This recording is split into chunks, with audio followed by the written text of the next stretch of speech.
Hi guys, how to show Recycle Bin on desktop Windows 10 and 11. Go to your desktop and right-click on any empty space.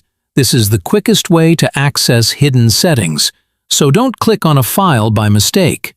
Select Personalize from the menu that appears. This is where all the magic happens for your desktop look. In the Personalization Settings window, scroll down and click on Themes. Keep watching because the next step is where most people get lost. Here's the important split depending on your Windows version. Windows 11, scroll down to Related Settings and click Desktop Icon Settings. Windows 10, look at the top right corner and click Desktop Icon Settings instead. Picking the wrong one means you won't find the option. In the pop-up window that appears, check the box next to Recycle Bin.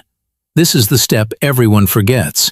Then click Apply and OK to instantly show the Recycle Bin icon on your desktop.